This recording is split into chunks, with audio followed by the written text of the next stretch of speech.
បាទសួស្តីបងប្អូនថ្ងៃនេះចែកផ្លែពាក់ព័ន្ធជាមួយការមើល TikTok វាធ្វើឲ្យយើងចំណេញដែរបងប្អូនណាបាទខ្ញុំឃើញ TikTok ទីផងគេផ្សារដែកគឺគេកាត់ជ្រុំទូចមួយហើយកាត់ដើម្បីបសកចូលហើយធ្វើតាម TikTok ដែលគេណែនាំហ្នឹងបងចង់ជាហ្នឹងគឺគាត់ណែនាំហ្នឹងធ្វើឲ្យយើងធ្វើទៅវាបានជោគជ័យហើយជាប់ទៀតចឹងផ្សាយស្អាតហើយជាប់ទៀតបានគេកាត់ជ្រុងហើយបសកចូលបុកចូលក្នុងអានេះយើងមិនបាច់ចាំនេះអីផ្សេងគឺស្អាតជាប់ចឹងណាហ្នឹងហើយអញ្ចឹងចង់បញ្ជាក់ថាកន្លែងហ្នឹងគឺយើងធ្វើទៅបានស្អាតហើយជាប់ទៀតចឹងហើយបើយើងផ្សារជាទូទៅជាងគាត់អត់ដងគាត់ផ្សារគឺគាត់បានលំអិតទេគាត់អត់បានលំអិតស្អាតដូចជាអ្វីដែលយើងធ្វើអត់ដងណាបានយើងធ្វើអត់ដងផ្សារយកហើយយើង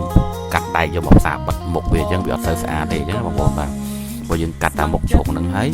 បសកចូលហ្មងគឺស្អាតតែបងប្អូនបាទហើយអានេះមកមើលនៅការដែលខ្ញុំធ្វើកញ្ចក់លើដើមឈើបងប្អូនកញ្ចក់ខ្ញុំធ្វើផ្លូវដើរលើដើមឈើមុនហើយកូនក្រុមការងារកូនចៅកំពុងតែធ្វើហ្នឹងគឺដូចខ្ញុំចាក់វីដេអូមុនអញ្ចឹងគឺយើងធ្វើហ្នឹងគឺយើងនៅពេលទនេទេអញ្ចឹងកូនចៅនៅខាងទឹកស្អាតហ្នឹងគាត់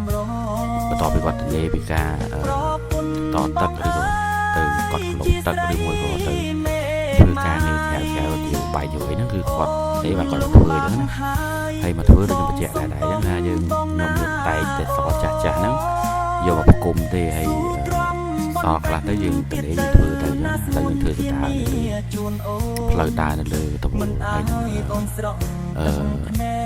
ឈើបាទយើងមានឈើហ្នឹងក៏ឈើដូចថាយើងយកមកធូរថ្លៃតែឈើដែលយើងយកជំនាញពី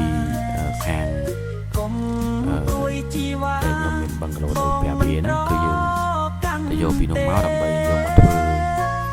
ដាក់ធ្វើមេវាដើម្បីវាយកដាអញ្ចឹងណាហើយកដាក៏យើងទិញបានធូរថ្លៃដែរដូចបញ្ជាក់ពីវីដេអូមុនចឹងគឺយើងទិញមកធូរថ្លៃទេហើយឈើហ្នឹងយើងទិញជំនាញគេតែ3500រៀលទេចឹងជំនាញហ្នឹងគឺជំនាញគេជាសព3ម៉ែត្រដល់4ម៉ែត្រចឹងណាតម្លៃតែ3500ទេហើយយើងយកជំនាញយកមកឈៀកបានច្រើនណាស់មកជំនាញហ្នឹងយើងអាចឈៀកជំនាញនេះតូចដែលយើងកំពុងតែវាយហ្នឹងគឺបានច្រើនមែនតើបាទអញ្ចឹងតម្លៃឈើធូរថ្លៃហើយយើងឲ្យកូនចៅនៅខាងវិហារគាត់ឈៀកមកយើងដឹកយកមកធ្វើទៅអញ្ចឹងណាហើយយើងធ្វើគឺយើងធ្វើពេលធានាម្ដងហើយប៉ុន្តែពេលដែលយើងវាយឃើញស្អាតបងប្អូនឃើញស្អាតឃើញវាមើលទៅវាគេណែបងប្អូនបាទហើយតែចង់បញ្ជាក់គាត់ចង់បញ្ជាក់ថាអំពីការផ្សារដៃដែលមើល TikTok ហ្នឹងគឺចែកផ្នែកបានល្អហើយគឺក្រុមជាជីវក្រុមដែលគាត់ចែកផ្នែកហ្នឹងគឺគាត់កាត់បសកចូលដៃសកចូលដល់ចឹងផ្សារទៅក៏ជាប់តែមើលធ្វើតាមគាត់ស្អាតជាងហើយជាប់ទៀងទៀតចឹងយើងមើលទៅបើយើងផ្សារកាត់ផ្សារផ្គុំគ្នាអាខាងមុខហ្នឹងវាអត់ត្រូវការផ្សារហើយត្រូវការបិទទៀតហើយអត់ទៅជាប់ដូចនេះយើងផ្សក់ចូលហើយយើងកាត់មុំកែងជ្រុងចូលបានទាំងអស់ហើយវាឃើញស្អាតទៀតចឹងបងប្អូនបាទសារតែចំណិតមាត់នេះគឺស្អាតទាំងអស់ហើយវាចូលគ្នាទាំងអស់ចឹងបងប្អូនហើយស្អាតទៀតចឹងហើយយើងអត់ចាំបាច់ធ្វើពីខ្សែបើធ្វើចឹងលឿនជាងហើយស្អាតទៀតចឹងបងប្អូនបាទនេះជាការចែកផ្ទៃរបស់ក្រុមជាងក្រុមដែលគាត់ដល់ខ្ញុំមើលក្នុង TikTok អញ្ចឹងបានថាការមើល TikTok ពេលខ្លះក៏វាចំណេញដែរបងប្អូនណាបាទវាចំណេញដែរនិយាយអត់ទៅណាគេពេលគាត់គាត់កាត់តែគាត់នេះចូលទៅឃើញមាត់ចាបចូលនេះទាំងអស់ហ្នឹងហើយយើងគាត់សារដេតែប៉ុណ្្នឹងស្អាតទាំងអស់ហើយនេះទៀតចឹងហ្នឹងពេលខ្លះយើងមើល TikTok ក៏វាជាការចំណេញមួយដែរមិនមែនថាមើល TikTok អត់ប្រយោជន៍ទេមើលខ្លះការចែកផ្នែករបស់គេហ្នឹងក៏ឃើញល្អយើងយកមកធ្វើតាមទៅក៏យើងបានលទ្ធផលល្អសម្រាប់យើងដែរចឹងណា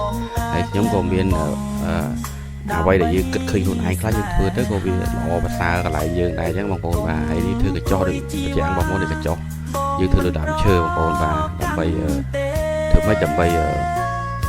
ឲ្យសុខភាពស្អាតថ្លៃយើងផងហើយទៅលំហែអារម្មណ៍តាមលើកញ្ចក់ចឹងបងប្អូនបាទលើដើមឈើឬលើតំបន់ផ្ទះរបស់យើងបងប្អូនបាទហើយនេះគឺជាឈើបងប្អូនឈើដែលខ្ញុំយកមកពីកោះទេហើយនឹងដុតធូបនឹងដេញមូបងប្អូនបាទហើយឆេះបានយូរបងប្អូនអានេះជានេះមួយដែលដុតពួកបាទនៅកញ្ចក់ខាងក្រោមខ្ញុំបងប្អូនបាទអញ្ចឹងសូមអរគុណសម្រាប់ការតាមដានវីដេអូបាទនេះនៅលើដំបូលបងប្អូនបាទលើដំបូលនៅលើកញ្ចក់យើងមាន4ប្រឡោះកន្លែងអង្គុយលេងបងប្អូនបាទយើងដើរពីមានតែដើរឡើងពីនោះមកហើយយើងចូលមកដល់នឹងទៀតចឹងបងប្អូនបាទយើងសូមអរគុណសម្រាប់ការតាមដានវីដេអូបងប្អូនអរគុណបាទ